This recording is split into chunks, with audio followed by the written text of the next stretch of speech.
So this is a little bit of a different What's It Like Now video. In 1983, seatbelts in the UK became law, and we found this footage on the BBC archive on the YouTube channel, and you can go and find it yourself. Just we've got a link in the description. And this video footage, part of it is in Birkenhead, the other part of it is in London somewhere. So that's what drew our attention to it.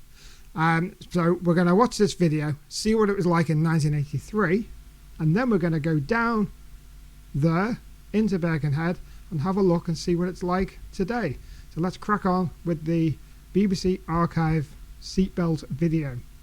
Well, the Merseyside Chief Constable, Kenneth Oxford, has already said that in his area, drivers to begin with not wearing seatbelts will be warned and not prosecuted. So John Thorne has been examining how the softly approach there has been working. At the dawn of this new legislation, rush hour motorists on... They're the old booths for the Birkenhead Tunnel.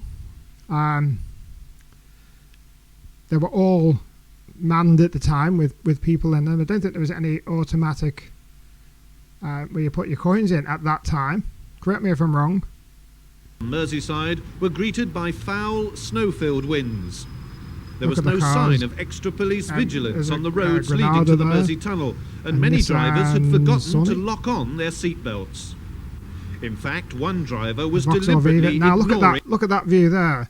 This is by bottom of Charing Cross, isn't it? Just down the hill, and you can see all of it there. That is where the pyramids are now. The bus stop is still there.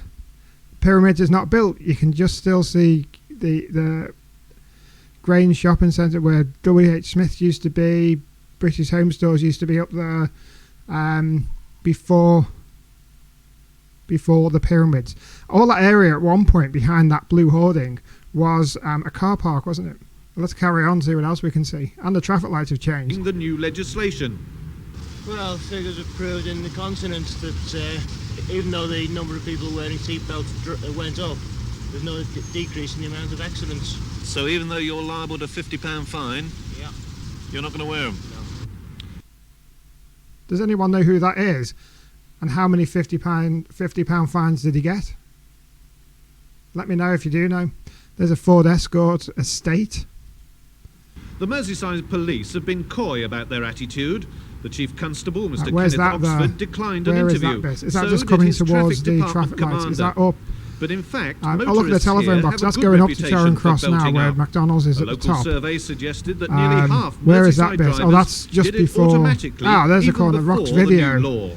Yeah, there used to be hairdressers there. Are not alone in deciding initially to advise and now we're back about to the new seatbelt legislation rather than prosecuting them immediately. Where is he on there? Oh, he's over the Newchester Road side. He's on the dock side of the entrance there. Who describe it as entirely irresponsible, amounting to a licence for suicide. And there we go. So as I said, that video is on the BBC archive. You can go and look at that yourself. Just search for something like seatbelts 1983 BBC. There's a link in the description as well if you want to look at that one. But what we'll do now is we'll go down and have a look at exactly what it's like today and compare it to what it was like on this 1983 video. So down at the tunnel entrance here, you can see all the booths have now changed. Some of the barriers around the sides have been built since then, so they're different as well. And of course we now have the fast tag and T-flow system through the tunnels, whereas back then it was all the manual coins everyone had to pay with. But this is how it's changed down at the tunnel entrance. So off back now to Borough Road and Whetstone Lane, and let's have a look and see what it was like there.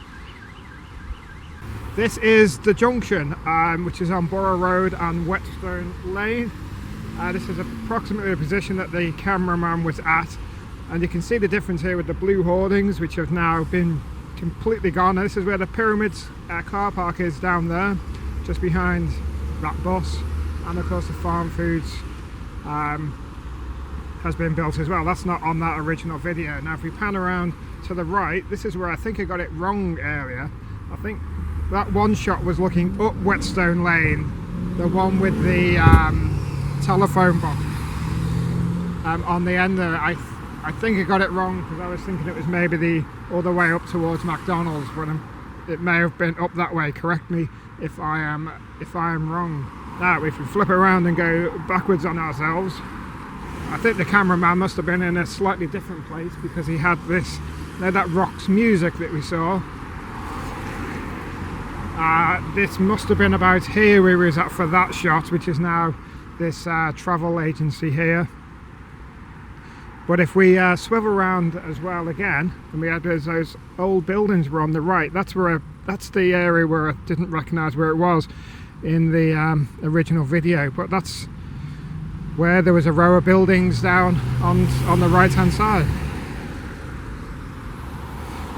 So this is what this whole junction looks like now in 2022.